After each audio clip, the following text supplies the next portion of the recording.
Alors visiblement, on a eu suffisamment chaud cet été pour que les médias commencent à parler sérieusement du réchauffement climatique. 4 personnes sur 5 en France se rendent compte que le réchauffement climatique est déjà présent. Ce qui serait intéressant en fait, c'est d'aller un petit peu plus loin et puis de montrer qu'il n'y a pas que le réchauffement climatique qui touche la planète en ce moment et ses habitants.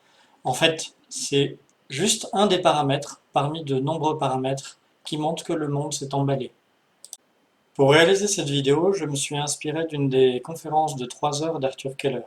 Je me suis permis de tirer les informations qui me semblaient utiles pour cette présentation-ci, et je vous invite à aller voir cette conférence, dont je mets le lien en description, parce qu'elle est vraiment très très intéressante. Par contre, elle demande un investissement en temps qui n'est pas négligeable, c'est sûr. Un des points qui me semble très important de cette conférence, et qui résume très très bien ma vision de l'état des choses en ce moment, c'est que le réchauffement climatique, par exemple, ce n'est pas le problème. Ce n'est qu'une partie du problème, c'est un symptôme. Un symptôme parmi tant d'autres. Le fait que les 2 tiers de la population de vertébrés de la planète ait disparu en 50 ans, c'est un problème bien sûr, mais ce n'est pas le problème de fond, ce n'est qu'un symptôme. C'est des symptômes d'un mal plus grand et plus complet. Si on réfléchit, et la comparaison qu'il fait souvent, c'est si vous avez mal à la tête, vous prenez du Doliprane et ça soulage le mal de tête. Si vous avez mal au ventre, vous prenez des médicaments contre le mal de ventre et ça règle le problème. Si vous avez des brûlures, vous mettez de la biafine, vous mettez une pommade et ça aide le corps à récupérer des brûlures.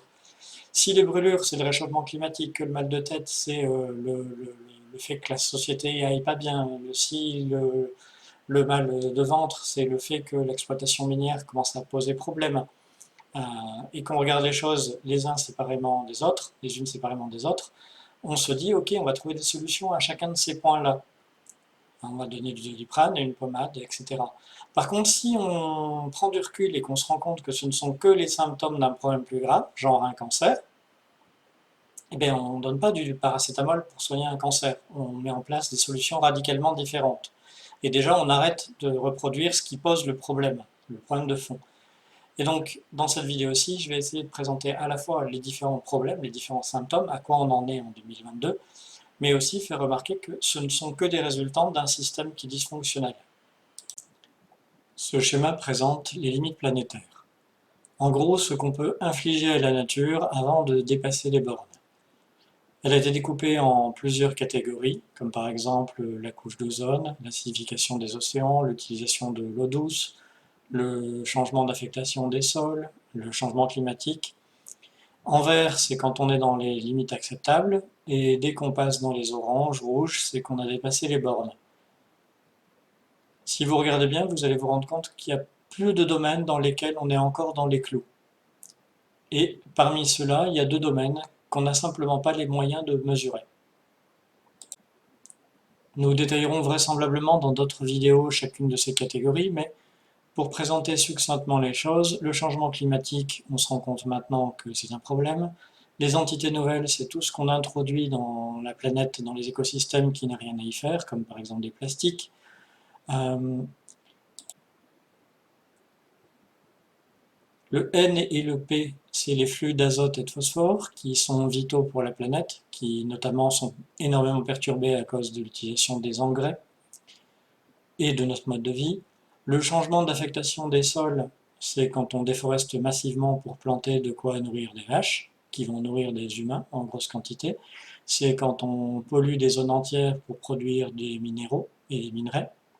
Quand on détruit des plages entières pour récupérer du sable pour produire du béton, pour recouvrir la planète de béton. Et l'intégrité de la biosphère, c'est le fait que, par exemple, effectivement, on a diminué de 2 tiers la biodiversité des vertébrés. Ce découpage comme ça existe depuis de nombreuses années maintenant, et par contre, on se rend compte que les choses s'accélèrent de plus en plus, clairement, et que de plus en plus les limites sont non seulement atteintes les unes après les autres, mais en plus dépassées et vraiment dépassées. Sur cette série de schémas, vous avez une représentation en fonction du temps qui passe de l'évolution du système Terre et la corrélation avec le développement de la population et de son économie sur Terre des humains. À gauche, vous avez de nombreux paramètres, comme par exemple l'émission de gaz à effet de serre, le nombre de terres qui ont été domestiquées, la répartition ou l'utilisation des flux d'azote. Et côté droit, vous avez l'évolution de la population terrienne, la consommation d'énergie et différents indicateurs. Je vais mettre ce lien en description pour que vous puissiez le regarder si ça vous intéresse. Le point qui est important, c'est de se rendre compte que plus le temps passe, plus la population grandit, plus les besoins de la population deviennent en plus importants, plus on s'habitue à consommer de l'énergie, notre monde tourne autour de l'énergie et de la production quelque part de déchets, et plus la planète est affectée. Et clairement, le système est en train de passer d'une courbe linéaire à quelque chose d'exponentiel, donc qui monte très très vite et de manière assez sidérante. Sachant que l'esprit humain n'est pas fait pour concevoir les exponentielles, en général, quand il réalise qu'il est en train de se prendre comme ça dans un phénomène d'accélération, il est bien souvent très dur de réagir. On va avoir l'occasion dans d'autres vidéos plus tard de revenir sur chacun de ces éléments séparés. Je vais peut-être en présenter quelques-uns aujourd'hui, mais dans l'absolu, le point qui me semble le plus important, c'est de montrer que on peut régler un problème à notre échelle en y mettant beaucoup de moyens déjà, mais par contre, il faut prendre en considération que si on ne règle pas le vrai problème de fond, à savoir finalement notre mode de vie, notre façon d'envisager la nature, notre rapport au vivant et notre place dans l'écosystème de la planète Terre, le problème de fond qui engendre tous les autres va rester présent. Et donc, autant il faut agir sur chacun de ces points séparément, autant si on ne fait que ça, on manque l'essentiel, à savoir la position de l'humain vis-à-vis de la planète. Histoire de donner quelques chiffres et quelques représentations comme ça de cette accélération, faut comprendre que notre société est devenue extrêmement gourmande en énergie, en ressources, et qu'on est en train de s'installer un petit peu partout. Pourquoi est-ce que la biodiversité galère autant? C'est parce qu'on est en train de déboiser massivement des quantités de forêts phénoménales, qu'on est en train d'industrialiser certaines zones, et que ça dérange les écosystèmes, que les humains sont en train de s'installer aux quatre coins de la planète, qu'ils artificialisent les sols, on bétonne tout en fait. Ce qui n'est pas bétonné est bitumé, ce qui n'est pas bitumé est recouvert de logements, d'habitations, d'infrastructures. Pour donner des petites idées comme ça de chiffres, on consomme 100 millions de barils de pétrole par jour. Vous imaginez les gros barils en métal? Imaginez 100 millions. Voilà, qui sont consommés chaque jour pour nos besoins en énergie, que ce soit en énergie essence pour nous, dans nos voitures, mais pour le transit, pour la production des autres sources d'énergie, pour produire de l'électricité, pour produire, etc., etc., etc. Donc pour rester sur le pétrole, c'est un tiers de l'énergie mondiale, et pour pouvoir produire les autres sources d'énergie, il faut du pétrole. Or, il se trouve qu'on découvre de moins en moins de pétrole, que le pic de production, c'est-à-dire le moment où on en a eu le plus, c'était en 2018. Depuis, les forages ne font que diminuer en intensité. Bon, ça va encore durer des dizaines d'années, ce tarif-là, et puis on trouvera sûrement d'autres méthodes. Mais néanmoins, il faut bien comprendre que on est dépendant de ça et on en utilise des quantités faramineuses. En parlant de construction, la plupart de nos constructions utilisent le béton, soit comme socle, soit comme constituant. Le béton utilise du sable. Il n'y a pas beaucoup de monde qui est au courant, mais en fait, on commence à avoir des pénuries de sable sur la planète. On en consomme des quantités telles que certains pays sont obligés de faire traverser des tonnages énormes de sable pour pouvoir continuer à construire.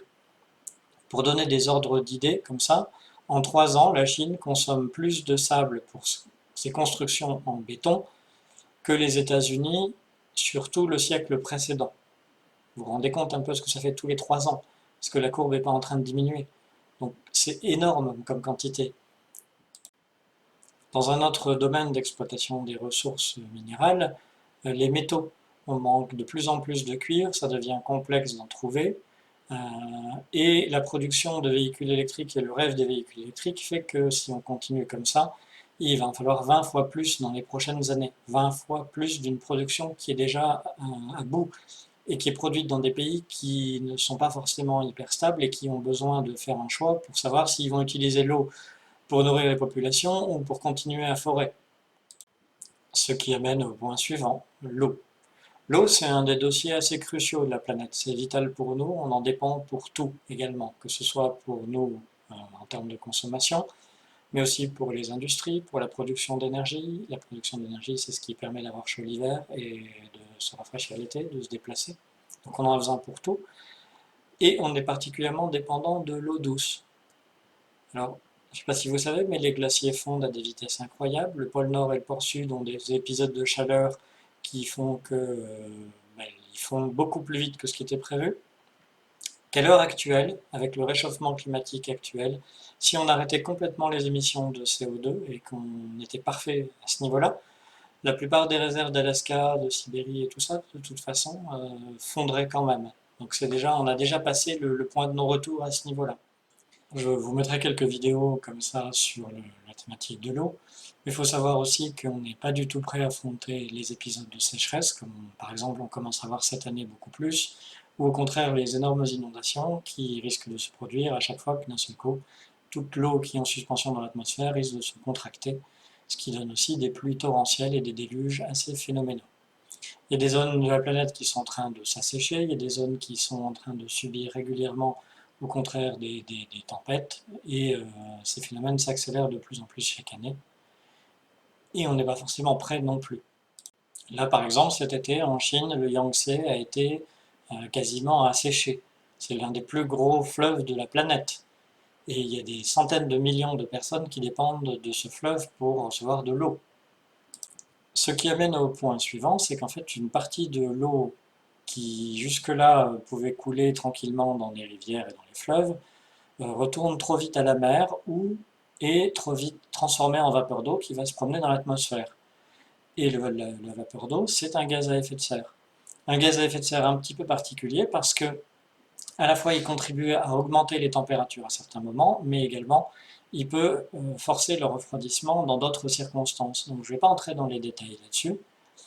Par contre, ce qu'il faut savoir, c'est que ça amplifie beaucoup les phénomènes. Ça va jouer beaucoup sur la façon dont le climat crée des épisodes qui sont de plus en plus intenses, donc des épisodes de grande chaleur, curieusement des épisodes où au contraire d'un seul coup il se met à pleuvoir énormément, donc le dérèglement climatique. Et pour vous donner une petite idée, souvenez-vous que moins 5 degrés par rapport à l'ère pré-industrielle, c'était une période glaciaire où en Europe on avait 1 km à 2 km de glace de hauteur qui recouvrait l'Europe. Et si on augmente de quelques degrés, de quelques dixièmes de degrés, la température globale de la planète, ça va changer complètement des écosystèmes, ça va transformer des décors et ça va demander aux humains énormément d'adaptation. Ce qui amène au point suivant, les humains dans tout ça. En fait, la plupart des experts, des gens cherchent des solutions et considèrent que c'est aux humains fièrement d'adopter et d'amener des solutions. Ce qu'il faut comprendre en fait, c'est que nous, on n'est pas les solutions, on est le problème, on est le cœur du problème. On est quasiment 8 milliards à l'heure où je parle, avec des besoins sans cesse croissants, réels ou factices, avec une capacité à s'intégrer dans la nature qui est assez basique. On prend d'un côté, on transforme et on rejette des déchets, on crée toutes sortes de substances, on artificialise les sols, on génère des plastiques, on crée de la pollution atmosphérique, aquatique, gazeuse, qui reste au niveau terrestre aussi. Et donc c'est quelque part, si on veut que les choses puissent bien se passer, il faut que l'humain arrête de se comporter comme la source d'un problème et puisse effectivement devenir quelque part, pas forcément une solution, mais en tout cas une des composantes qui va permettre au système de s'auto-réguler. Or, pour l'instant, les humains n'en sont pas là. Soyons clairs, on a développé toute une organisation politique, géographique depuis des millénaires, et chaque pays pense en priorité à ses propres intérêts, à s'auto-défendre, à se préserver, et ça crée des tensions, parce qu'il y a moins de ressources, qu'il y a moins d'abondance, qu'il y a une ressource partagée pour plusieurs groupes, chacun va vouloir l'avoir, ou chacun va vouloir se protéger. Par exemple, si on parle de ressources alimentaires, mais clairement, les produits qui produisent des ressources alimentaires vont en priorité penser à les conserver pour eux, plutôt que les échanger. Et ça va créer des tensions qui risquent très fort de mener également à des guerres, à des conflits, à des restrictions. Donc on a connu la mondialisation pendant ces dernières années, qui permet d'échanger et de suppléer les besoins locaux. La mondialisation, c'est génial en soi, parce que si à un endroit localement on n'arrive pas à produire une ressource ou qu'on a une crise, on peut aller la chercher dans le reste du monde. Par contre, la limite la solution au problème de mondialisation, c'est le local. Il faut que, si on n'arrive plus à trouver des choses dans le reste du monde, on soit capable de le reproduire en local. Pour l'instant, on n'en est pas là, et du coup, on peut s'attendre également à des grosses tensions entre les humains. Et a priori, quand les humains commencent à se tirer dessus et à y aller à coups de bombe, euh, ça n'améliore pas non plus l'écologie, soyons clairs. Ça ne participe pas à la résolution, on va dire, directe et en bon terme de la meilleure façon possible euh, au problème. Alors il y a des pro-effondrements qui vont se dire bah, c'est très bien, s'il y a des guerres, ça va réduire le nombre d'humains, et comme ça il y aura moins de consommateurs, et du coup le système il va changer. Mais je ne sais pas si vous avez envie, vous, de faire partie des humains qui vont disparaître, et de cette façon-là en l'occurrence. Donc a priori, il y a sûrement d'autres solutions qui sont quand même à favoriser avant une extinction de masse de l'humanité par l'humanité. Quand on commence à faire vraiment le tour de l'état de la planète en ce moment, et qu'on s'intéresse à chaque catégorie de manière séparée, en prenant quelques heures pour aller regarder des vidéos, s'informer, se documenter ou lire, on se rend compte que les choses vont vraiment mal. Il y a de plus en plus de gens justement qui se documentent, qui développent des gros symptômes d'anxiété. Et sur le fond, en fait, c'est tout à fait naturel, c'est du bon sens. C'est des processus normaux de sous le coup de se rendre compte que le monde qu'on connaît est déjà obsolète, en fait, qu'il ne redeviendra jamais comme avant et qu'il va falloir s'adapter. Et ça fait peur, forcément, parce qu'on ne sait pas ce qui va se passer, parce que c'est l'inconnu, parce qu'on se fait plein de représentations de tous les scénarios catastrophes qui pourraient arriver. Ce qui est important derrière tout ça, c'est aussi de se rappeler qu'on a des capacités d'action. À travers la planète, il y a des centaines de millions de personnes qui sont impliquées, qui se bougent, qui réfléchissent, chacun dans leur domaine de compétences, d'expertise. Et c'est pas la technologie qui va nous sauver, elle n'a pas le temps. Par contre, si on se prépare à un avenir, il faut continuer d'innover, de continuer à chercher. Donc, toutes les vocations sont bonnes à ce niveau-là. L'important, par contre, c'est de faire partie des gens, entre guillemets, qui vont conserver de l'espoir, qui vont pouvoir agir, qui vont pouvoir garder la tête froide s'il y en a besoin, et on va espérer qu'il y en aura le moins besoin possible. Mais on sait déjà qu'il va y avoir des catastrophes écologiques, on le sait, on le voit, on en connaît. L'année dernière en Belgique et à plein d'endroits, il y a eu des inondations phénoménales. Quelques mois plus tard, dans nos contrées, on a eu des épisodes de tempête avec des vents à 140, 150 km/h. C'est du jamais vu. Ça va se reproduire, ça ne fait que revenir de plus en plus fréquemment. La sécheresse, pour certains, ça a été une catastrophe aussi. Et dans ces moments-là, c'est important d'avoir les gens les plus résilients, les plus adaptables, les plus posés possibles pour éviter tous les stress que peuvent venir rajouter les humains en s'énervant, en s'entre-déchirant, en se scindant, en pensant en priorité à leur gueule. C'est le moment, au contraire, où il va falloir pouvoir être dans le partage, le fait de pouvoir se rendre compte qu'on a de la chance et que ce serait bien de la partager un petit peu, ou de, quand on a les forces, de pouvoir les transmettre et les aider, enfin aider ses voisins, d'autres personnes qu'on ne connaît pas à l'autre bout de la planète. Donc c'est un petit peu tout ça les enjeux finalement en vrai de ce groupe de travail, c'est à la fois de comprendre ce qui se passe sur Terre, et je vais poster d'autres vidéos d'experts qui seront beaucoup plus à même de donner des explications et qui ont des personnalités intéressantes. Et à côté de ça, et c'est important aussi toute la phase de remise en question, d'acceptation, de deuil, de travail sur soi, de trouver comment être utile, de savoir quelle est sa place dans tout ça, et d'apprendre à se gérer soi. Donc je vous remercie toutes et tous d'avoir suivi cette vidéo, qui va sûrement donner suite à d'autres vidéos plus précises, d'une part, à l'occasion, et puis qui va permettre aussi d'amener toute la partie maintenant gestion de soi, qui finalement est pour moi l'une des plus importantes. Je vous remercie encore et je vous dis à très bientôt. Au revoir.